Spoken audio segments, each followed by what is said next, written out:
오늘 이 시간 청취자 여러분과 함께 자료를 파헤쳐볼 진행자입니다. 네, 샬롬. 오늘의 자료를 통해 여러분과 기쁜 묵상을 나눌 전문가입니다. 반갑습니다. 네, 반갑습니다. 자, 밤 11시 30분이라고 한번 상상해 보시죠. 하루 종일 막 사람들에게 치이고 일에 시달려서 몸은 진짜 천근만근 무겁습니다. 어휴, 서둘러 불을 끄고 침대에 딱 눕는 가장 기다려지는 시간이죠. 그러니까요. 그런데 이상하게도 불을 뜨면 눈이 막 말똥말똥해집니다. 몸은 분명히 침대에 늘어져 있는데 머릿속에서는 온갖 생각들이 폭주하기 시작하는 거예요. 아, 맞아요. 꼬리에 꼬리를 무는 생각들이죠. 네. 내일 그 회의에서 깨지면 어떡하지? 아이 학원비가 또 올랐다는데 며칠 전 받은 건강검진 결과가 안 좋게 나오면 어떡하지? 뭐 이런 생각들 말이에요. 요즘 물가도 미쳤는데 내 노후 준비는 이대로 진짜 괜찮은 걸까? 뭐 이런 현실적인 걱정들이 쏟아지죠. 그러니까요. 그렇게 막 생각들 속에서 시계를 보면 어느새 새벽 2시가 훌쩍 넘어갑니다. 그러면 이제 막 스스로에게 명령을 내리기 시작하잖아요. 제발 그만 좀 생각해. 당장 자야 내일 출근해서 버틴다. 이러면서요. 네, 맞아요. 억지로라도 눈을 감아 이렇게요. 그런데 결과는 어떻습니까? 오히려 정신이 더 맹렬하게 맑아집니다. 참 아이러니하죠. 청취자 여러분, 도대체 내 몸이고 내 마음인데 왜 내 명령대로 단 1분도 움직여주지 않는 걸까요? 자, 이 부분을 좀 파헤쳐보죠. 아주 중요한 질문입니다. 오늘의 심층탐구는 이화준 목사님의 주일 예배 설교 누가복음 12장 16절에서 22절 원고를 바탕으로 이 지독한 현대인의 불명과 불안의 근원을 파헤쳐보는 미션을 가지고 있습니다. 네, 도대체 우리는 왜 이토록 끊임없이 불안해하는지, 그리고 진짜 평화는 어디서 발견할 수 있는지 오늘 이 자료에서 그 해답을 함께 발굴해 보시죠. 좋습니다. 내 몸인데 내 명령대로 되지 않는다. 이거 정말 공감 가거든요. 우리가 흔히 착각하는 아주 치명적인 전제가 하나 있습니다. 바로 내 의지나 명령으로 내 영혼의 스위치를 막 끄고 켤 수 있다는 생각이죠. 영혼의 스위치요. 네, 하지만 오늘 우리가 다루는 이 자료는 영혼이라는 존재 자체가 애초에 인간의 일방적인 통제나 의지로 다스려지도록 설계되지 않았다는 충격적인 사실을 먼저 들이밀며 시작합니다. 영혼은 애초에 우리의 통제 대상이 아니다. 와, 이거 아주 흥미롭네요. 이 상황을 제대로 이해하려면 이 원고의 배경이 되는 사건부터 짚고 넘어가야 할 것 같습니다. 네, 누가복음 12장의 배경이죠. 무리 중 한 사람이 예수님을 찾아옵니다. 형이 아버지의 유산을 독차지한 상황에서 자기 몫을 정당하게 나눠달라고 중재를 요청하는 동생의 이야기잖아요. 맞습니다. 억울한 사연을 들고 온 거죠. 솔직히 말해서 저는 이 동생이 좀 억울할 것 같아요. 아니 무슨 사기꾼 변호사를 찾아간 것도 아니고 지혜로운 랍비에게 공정한 판결을 구한 건데 이게 그렇게 잘못된 건가요? 어떻게 보면 굉장히 정당한 요구죠. 그쵸. 꽤 합당하고 심지어 신앙적인 태도라고 볼 수도 있을 것 같은데요. 그런데 예수님은 누가 나를 재판장으로 세웠느냐며 굉장히 매정하게 거리를 두시네요. 내 겉보기엔 정말 차갑게 느껴질 수 있습니다. 그냥 도와주기 싫으셨던 걸까요? 당장 억울해 죽겠는 사람한테 너무 선을 그으시는 거 아닌가 싶거든요. 여기서 흥미로운 점은 예수님이 남의 집안의 돈 문제에 얽히는 게 귀찮아서 그러신 게 아니라는 겁니다. 귀찮아서가 아니라고요. 네. 예수님은 표면적인 돈 문제, 즉 눈에 보이는 유산 다툼 너머에 있는 무언가를 꿰뚫어 보셨습니다. 그 남자를 그곳까지 끌고 온 진짜 동력을 보신 거죠. 진짜 동력이라 그게 뭔가요? 바로 탐심입니다. 그래서 예수님이 맥락에 전혀 안 맞는 것 같은 말씀을 툭 던지시죠. 삼가 모든 탐심을 물리치라. 잠깐만요. 탐심이요. 흔히 탐심이라고 하면 막 사기를 치거나 남의 것을 부단하게 뺏으려는 악의적인 욕심을 떠올리잖아요. 그렇죠. 보통은 그렇게 생각하죠. 근데 이 사람은 단지 뺏긴 자기 몫을, 내 권리를 돌려달라는 건데 이걸 탐심이라고 정죄하는 건 너무 나간 해석 아닐까요? 바로 그게 핵심입니다. 오늘 자료는 우리가 흔히 아는 탐심의 개념을 완전히 뒤집어 버립니다. 완전히 뒤집는다. 흥미로운데요? 헬라어로 탐심을 플레오넥시아라고 하는데요. 이 자료에서는 이것을 단순히 더 가지려는 얄팍한 욕심으로 정의하지 않습니다. 그럼 대체 뭔가요? 플레오넥시아의 짐자 뜻은 하나님의 자리에서 채워야 할 것을 다른 곳에서 찾으려고 막 헐떡거리는 인간 내면의 깊은 굶주림을 의미합니다. 굶주림이요? 그러니까 단순히 통장에 돈이 더 필요한 게 아니라 영혼의 밑바닥에 뭔가 구멍이 나 있는데 그걸 아버지의 유산으로 억지로 틀어막으려 했다는 거군요. 정확합니다. 본질적인 허기를 엉뚱한 걸로 채우려는 거죠. 잠깐만요. 영혼의 굶주림이라는 표현은 철학적으로는 되게 멋있고 이해가 가는데, 현실에서 그게 어떻게 나타나나요? 우리가 일상에서 느끼는 감정이랑 대체 무슨 상관이 있는 거죠? 아주 밀접한 상관이 있습니다. 청취자 여러분도 한번 떠올려 보십시오. 직장에서 엄청난 스트레스를 받고 퇴근한 날 밤, 마음이 너무 헛헛하고 막 불안할 때 무얼 하시나요? 기분 전환을 하겠다면서 침대에 누워서 유튜브나 인스타그램을 끝없이 스크롤하죠. 맞아요. 아니면 배달앱을 뒤적거리면서 자극적인 야식을 시키거나 당장 필요도 없는 물건을 막 쇼핑하기도 하죠. 아, 제 얘기하는 줄 알았습니다. 찔리네요. 그 순간에는 우리 뇌에서 도파민이 터져 나오면서 내가 내 기분을 통제하고 있다는 아주 작은 안도감을 느낍니다. 하지만 스마트폰 화면을 딱 끄는 순간 어떤가요? 엄청난 허무함이 확 밀려오죠. 배는 부른데 마음은 더 헛헛해지고요. 바로 그겁니다. 우리 영혼 깊은 곳에는 내가 내 삶을 온전히 책임지고 지켜내야 한다는 근원적인 불안이 따리를 틀고 있습니다. 네, 그 중압감이 장난이 아니죠. 그 엄청난 중압감과 공허함을 잠재우려고 아주 즉각적이고 통제 가능한 세상의 자극들로 막 땜질을 하는 겁니다. 아, 땜질. 그 표현이 딱 맞네요. 하지만 하나님 안에서 발견하는 근원적 안도감이 아니면 그 영혼의 허기는 절대 결코 채워지지 않습니다. 아무리 세상의 것으로 기분 전환을 시도해도 돌아서면 다시 텅 비어버리는 그 감각, 돌아서면 텅 비는 감각, 네네. 그것이 성경에 말하는 진짜 탐심, 플레오넥시아의 무서운 정체입니다. 와, 인스타그램 무한 스크롤이 단순한 도파민 중독이 아니라 영적인 탐심의 발현이었다니 진짜 뒤통수를 세게 한 대 맞은 기분입니다. 일상과 아주 밀접하게 맞닿아있죠. 자, 이 굶주림의 실체를 좀 더 적나라하게 보여주기 위해 예수님은 우리에게 너무나 익숙한 어리석은 부자의 비유로 화제를 전환하십니다. 네, 주일학교 때부터 수백 번은 들었던 아주 유명한 이야기죠. 맞아요. 부자가 농사를 지었는데 대풍년이 들어서 기존 곡간을 헐고 더 큰 곡간을 지었다.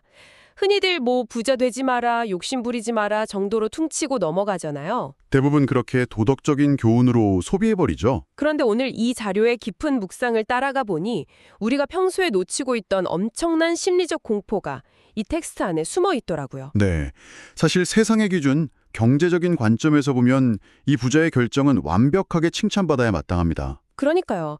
남의 돈을 사기친 것도 아니고 자기가 피땀 흘려 농사지어서 대박이 난 거니까요. 오히려 적금 만기돼서 더 큰 통장으로 옮기는 거랑 똑같은 아주 합리적인 자산 관리의 모범 사례 아닙니까? 그렇죠. 훌륭한 경영인이죠. 하지만 자료는 17절에서 19절 사이 부자가 속으로 독백하는 그 짧은 세 구절에 숨겨진 무서운 디테일을 우리는 앞에 딱 들이밉니다. 무서운 디테일이요? 이 짧은 독백 문장 안에 놀랍게도 내가 혹은 내라는 단어가 무려 6번이나 등장합니다. 6번이나요? 제가 한번 세워볼게요. 내가 어찌할까? 네, 하나, 내가 이렇게 하리라. 둘, 내 곡관을 헐고 내 모든 곡식을 내가 내 영혼에게. 와, 진짜 계속 나나나네요. 여기서 무엇을 봐야 하는 거죠? 그냥 자기 농장 경영 계획을 세우는 것 같지만 그 거대한 곡관과 완벽한 포트폴리오를 짜는 순간 부자의 주변을 한번 보십시오. 주변이요? 그 엄청난 성공의 현장에 아내도 없고 자녀도 없고 함께 축배를 들 친구도 단 한 명 없습니다. 철저하게 혼자입니다. 아, 듣고 보니 진짜 섬뜩하네요. 가장 많이 모았고 가장 성공한 인생의 정점에 섰는데 우주에 자기 혼자 덩그러니 고립되어 버린 상태인 겁니다. 왜 그 넓은 저택에서 혼자 통장 잔고만 들여다보고 있는 모습이잖아요. 요즘으로 치면 남들 다 자는 새벽 3시에 혼자 비트코인 지갑 확인하거나 주식 앱 열어서 수익률 계산하면서 안도하는 거랑 똑같네요. 네, 정확히 일치합니다. 이것이 현대 한국 사회의 모습과 얼마나 닮아 있는지 보십시오. 아, 한국 사회요? 국가적으로는 한강의 기적을 이루어서 곳간이 넘쳐나는데 역설적으로 자살률은 엄청나게 높죠. SNS에 친구 500명이 있어도 내 삶이 바닥으로 곤두박질 치는 것 같은 그 새벽 3시에 마음 편히 전화 한 통 걸 수 있는 진짜 친구 한 명이 없는 게 우리 현대인의 모습 아닙니까? 맞아요. 경제 성장은 이뤘지만 완벽하게 고립된 이 부자의 모습이 절대 남 얘기가 아니네요. 바로 그 완벽한 고립 상태에서 부자는 돌아올 수 없는 선을 넘고 맙니다. 스스로 자기 영혼의 주인이 되어서 명령을 내리죠. 영호나 여러 해 쓸 물건을 많이 쌓아두었으니 평안히 쉬고 먹고 마시고 즐거워하자 이 부분이죠. 네, 다윗이 시편에서 내 영혼아 여호와를 송축하라면서 영혼의 방향을 하나님께로 돌린 것과 완벽하게 대비되지 않습니까? 아, 진짜 그러네요. 방향이 완전히 다르네요. 부자는 영혼의 방향을 오직 자기 자신과 자기의 곳간으로만 꺾어버린 겁니다. 하나님은 이것을 아프론, 즉 어리석은 자라고 부르십니다. 어리석은 자, 아프론이요? 입으로는 신을 믿는다고 할지 몰라도 삶의 방식 자체는 하나님이 없다, 내 영혼의 통제권은 내게 있다고 선언하는 완벽한 실천적 무신론인 것이죠. 그것이 진짜 탐심이자 어리석음입니다. 와, 내가 내 영혼을 통제한다는 착각. 정말 흥미로운 부분을 바로 여깁니다. 그 부자의 오만한 확신이 와르르 무너져 내리는 순간이 20절에 등장하잖아요. 네, 하나님의 선고가 내려지죠. 여기서 이 오늘 밤이라는 단어의 무게감이 주는 공포가 엄청납니다. 네, 그 무게감이 어마어마하죠. 내일도 모레도 10년 뒤 은퇴 후도 아니고 당장 그 곳간 도면을 쥐고 완벽한 계획에 취해 있던 그 부자의 손이 바로 오늘 밤 차갑게 식어버릴 수 있다는 거잖아요. 맞습니다. 그토록 확신에 차서 자기 영혼에게 쉬어라 명령하던 그 입술이 오늘 밤 영원히 닫힐 수 있다는 서늘한 진실이죠. 네, 소름이 쫙 돋네요. 자, 그렇다면 여기서 비유 직후에 이어지는 예수님의 22절 말씀에 우리가 주목해야 합니다. 그러므로 목숨을 위하여 무엇을 먹을까 염려하지 말라. 예수님은 왜 부자 이야기를 끝내자마자 갑자기 염려에 대해 말씀하셨을까요? 솔직히 통장에 평생 쓰고도 남을 돈이 꽂혔는데 뭘 더 염려합니까?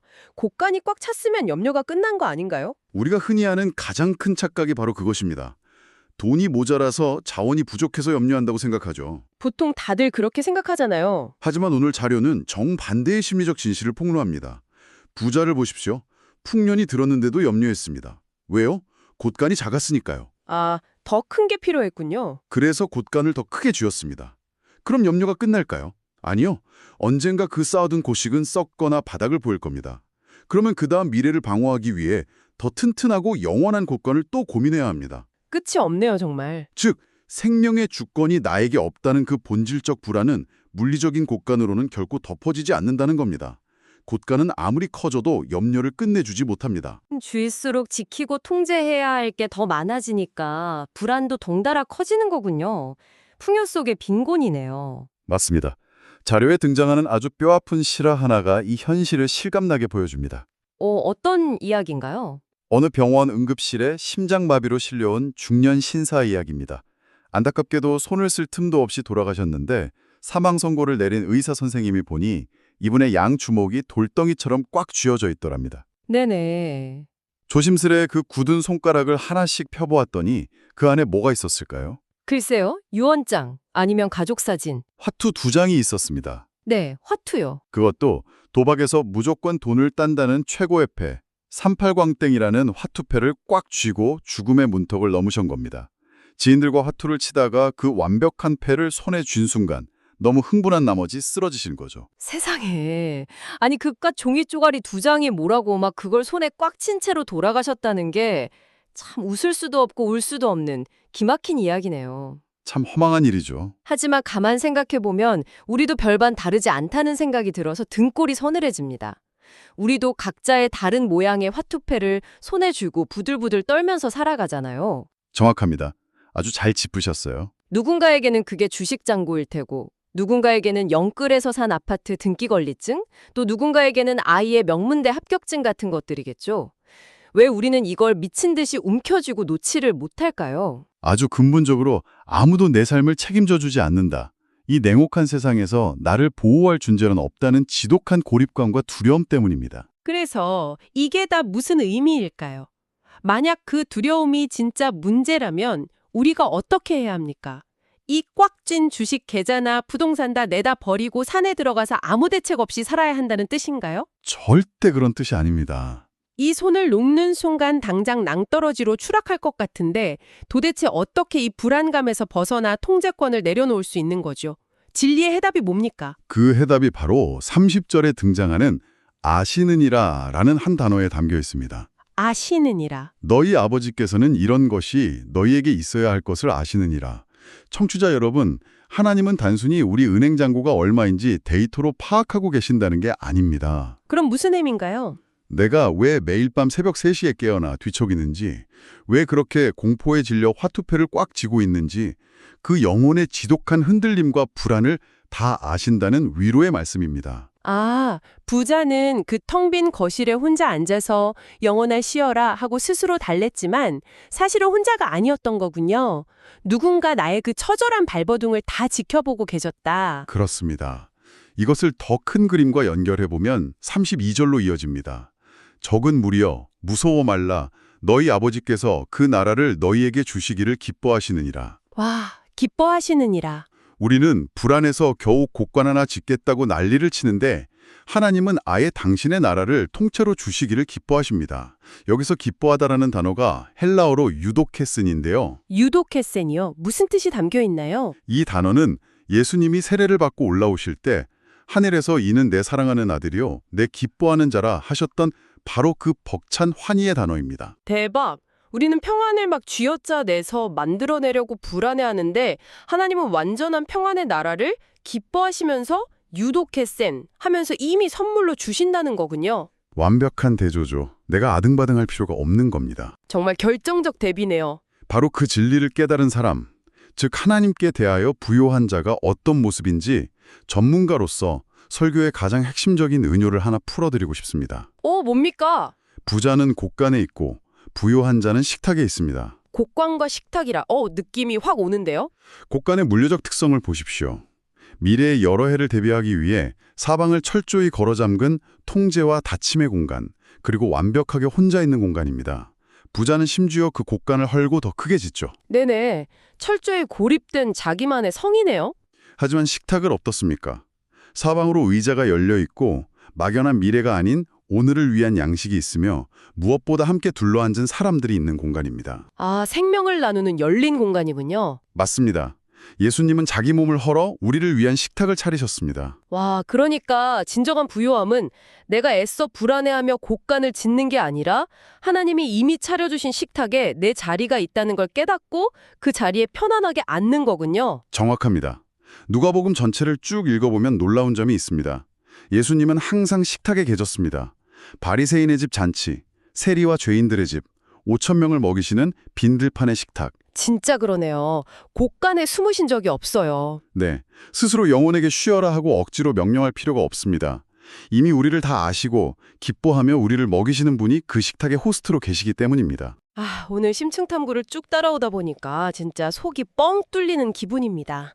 청취자 여러분, 오늘 우리가 나누는 이 이야기가 노후를 준비하고 곡간을 짓는 것 자체가 나쁘다고 말씀드리는 게 절대 아닙니다. 네, 현명한 대비는 필요하죠. 다만 우리가 새벽 3시에 뒤척이며 불안해할 때 그 화투패를 꽉 쥐느라 숨이 막혀올 때 우리가 절대 이 세상에 혼자 내팽겨쳐진 존재가 아님을 기억하자는 겁니다. 맞습니다. 아시니라 이 위로를 꼭 기억하셨으면 좋겠습니다. 자, 청취자 여러분, 오늘 하루 여러분의 삶의 공간을 한번 돌아보시길 바랍니다. 지금 여러분이 애써 짓고 있는 그곳은 나 혼자만을 위해 굳게 닫힌 곳간입니까? 아니면 누군가와 함께 생명을 나누기 위해 열려있는 식탁입니까? 참 도발적이고도 깊이 생각해 볼 질문이네요. 네, 이번 한 주 여러분의 닫힌 곳간을 어떻게 식탁으로 바꿀 수 있을지 한번 일상에서 치열하게 고민해 보시면 좋겠습니다. 저희의 오늘의 심층탐구는 여기서 모두 마치겠습니다. 청취자 여러분, 하나님 나라를 누리는 행복한 삶이 되시기를 바랍니다. 네, 여러분 모두 하나님 나라를 누리는 행복한 삶이 되시기를 바랍니다.